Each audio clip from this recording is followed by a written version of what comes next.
Hi guys, kumusta kayo? Kumustang lahat? Sana okay kayong lahat, lalong-lalo na sa aking mga kababayan na mga OFW. Saan sulok ng mundo man kayo naroroon, sana okay kayong lahat. Kung bago ka pa lang dito sa aking channel, huwag kalimutan i-subscribe yung ating YouTube channel, Ili TV, at pindutin ang notification bell para updated kayo sa aking i-upload ng mga bagong video. Pag-usapan natin today guys is itong patungkol sa sinasabi ni Attorney Rowena Guanzon itong patungkol sa pwedeng mangyaring tandem ni Sara Duterte, Vice President Sara Duterte at saka ni Leni Robredo. Noong 2022, merong mga taga Bicol na gumawa ng isang grupo na rusa. So, ang binoto nila, Robredo, Duterte. Ang presidente nila si Robredo, ang vice nila si Sara. No? Yun yung rusa. Pero ngayon, dahil sa 2028, pero hindi pa naman natin na sure, no, na kung tatakbo ba talaga si Inday, malalaman na natin yan sa next year, malalaman na natin yan kung tatakbo ba talaga siya. So, ngayon, ang karamihan sa mga politiko na may ambisyon sa mataas na posisyon like Vice President, nag-aano na talaga yun sila ngayon. Tinitingnan nila kung sino talaga yung mga presidential candidates na malakas. Kung sino yung malakas, doon yan sila. No, doon yan sila lumapit. Kung naalala ninyo, si Trillanes, lumapit din kay Tatay Digong before. Na mag-vice president siya. Pero hindi siya hindi siya kinuha, di ba? So, ganun yun guys. So ngayon, ang mangyayari dito, ganito yun. Kung lang naman, sakali, magtandem Duterte, Robredo, so ang kanilang tandem is tawagin natin na duro. Duro. Kung kay Bongo ay dugo, ito naman duro. Duterte, Robredo. So i-analyze natin. Malakas ba ito? Ano ang isip ng tao? Dilawan at saka green. Kasi itong 2022, nagtandem ang pula at saka green. Uniteam. Okay. Sa tingin nyo, malakas ito? Ako, opinion ko lang to ha. Sa tingin ko, hindi ito mag-click. Katulad ng nangyari sa Uniteam. Kasi, maraming botante naman o supporters ang mga dilawan. Pero, ito yung pwedeng mangyari. Kung mag-Vice President si Leni Robredo kay Vice President Sara Duterte at tatakbo si Risa Hontiveros pagkapangulo at ang kanyang Vice President ilagay na lang natin si Bam Aquino or si Kiko or si Coco. So ngayon, ang tao, kasi ito si Leni, marami din itong supporters, no? kung magkaisa ang mga dilawan sa kanilang suportahan nila si Leni, tapos ang kanilang suportahang presidente si Risa Hontiveros, kasi ayaw nila kay Sara di ba? Ayaw nila kay Sara, pero mahati ang boto ng mga dilawan. Siyempre, yung supporters ni Leni, dalahin talaga nila yung si Sara. Hindi man siguro lahat, pero ganun yun. So, ang boto ng dilawan ay mahahati. So, kung 14 million ang dilawan, mahati yun. Palagay mo, ano na lang natin, 7 million mapunta kay Leni Robredo, 7 million mapunta kay Risa Hontiveros. So malabo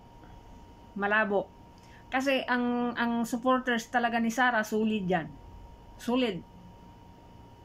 Magkano yung boto nakuha niya? 32 million. Si Bongo nga ngayon 27 million.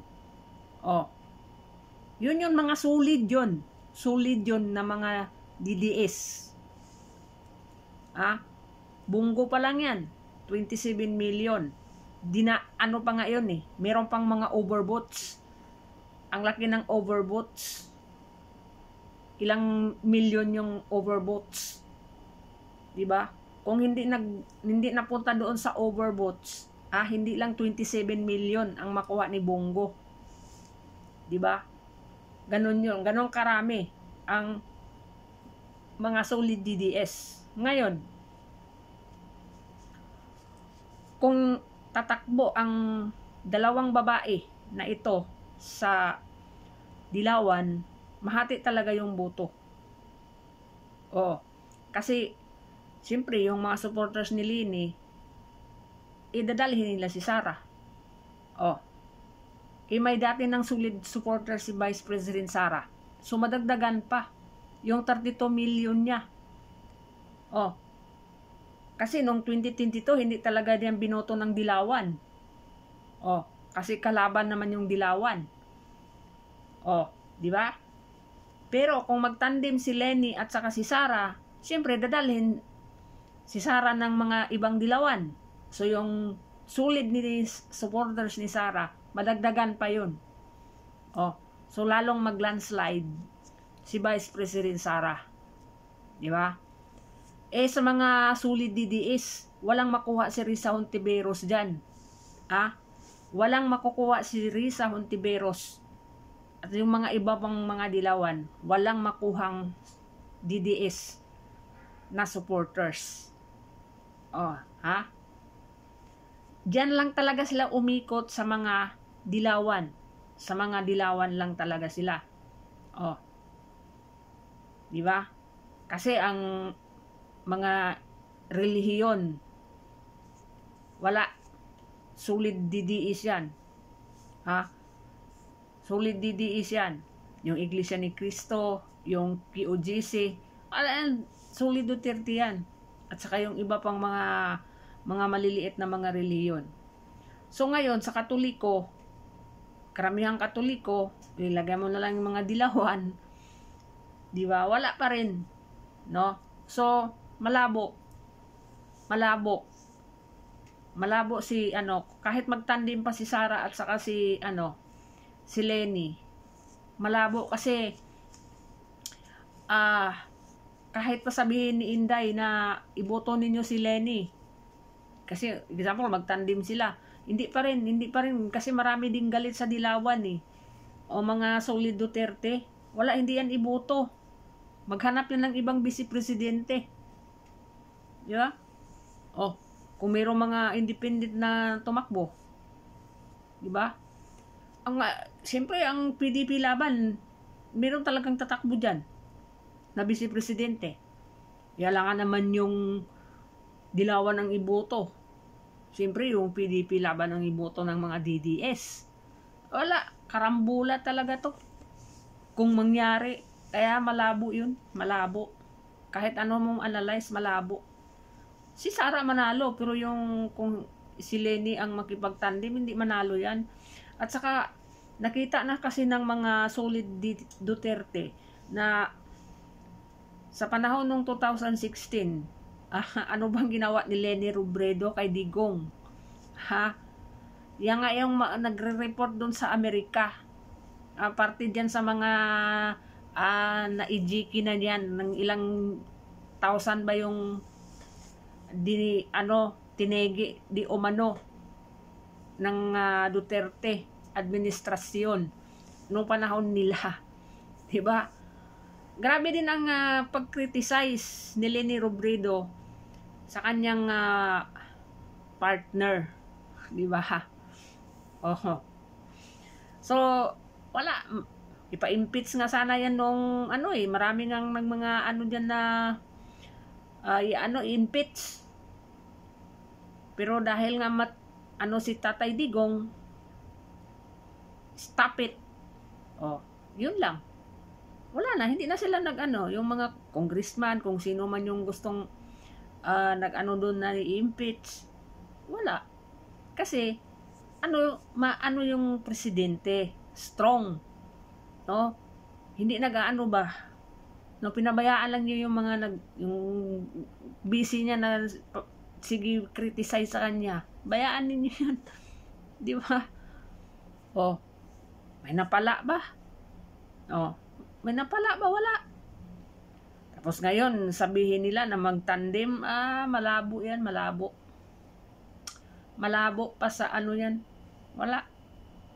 Hindi yan manalo. Si Sara manalo. Pero si Leni hindi yan manalo. Kasi hindi talaga yan dadalhin ng mga DDS. Sa totoo lang. Hindi yan dadalhin ng DDS. Mga solid Duterte. Hindi yan siya dalhin. At saka malabo yun. Malabo. Siguro lang yun. Lang ni Attorney Rowena Ganson si Tambaloslos, no? Ginaasar lang niya. Kasi talaga yan sila ngayon.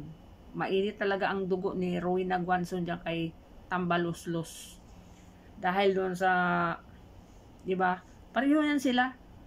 Pareho lang sila kasi nga noong 2022 grabe yung banat din ni Attorney Rowena Ganson kay Bongbong Marcos, di ba? Doon sa mga kampanya nila, grabe din yung banat ni Rowena doon, Attorney Rowena Ganson. So, parang gumaganti sila. Hindi naman desisyon lang yan ni Tambaloslos na hindi pa upuin yung party list ni Attorney Rowena Ganson. Sino bang binanatan ni Rowena Ganson noong panahon ng kampanya? Di ba si Bongbong Marcos? Marcos family. Kasi mula pa dun sa tatay ang ni Attorney Rowena Ganson. Di ba? Sila din yan. Nung nagpatalsik sa tatay ni Bongbong Marcos, sila yan. Mga dilawan. Di ba? Mga dilawan. Kasama yan siya. Kaya hanggang dito sa anak, ganun pa rin. Pero, yun nga, hindi siya pinaupo. Wala siyang magawa. Kasi sila naman ang nasa power. Di ba? Kahit pwede na silang paupuin, hindi pa rin sila pinaupo. Yun yung parang ganti sa kanila sa ginawa nila yung kampanya siguro. Yun lang naman sa akin, sa isip ko lang yun. Baka yun dahilan. Bakit hindi sila pinaupo, di ba? So, hanggang dito na lang guys. Para sa akin, malabo. Malabo yan. Malabo yung tandem na yan. No? Tatalunin si Leni Robredo ng kalaban. Malakas, lalo na galing PDP. Wala, talunin yan. Kaya kung ako sa mga dilawan, maghanap na lang sila ng iba. Kasi wala. Hindi talaga yan. Mananalo lang yan pagdadayain. Di ba? Diyan lang naman nananalo yung ibang politiko . sa daya. Kasi minsan ang kumilik, sila nang pumipili kung sino ang ipapanalo, 'di ba? So hanggang dito na lang guys. Ang susunod na naman natin na pag-usapan itong tandem ni Vice President Sara Duterte at ni Amy Marcos. Pag-usapan natin yan sa susunod nating video. Maraming salamat and God bless you all.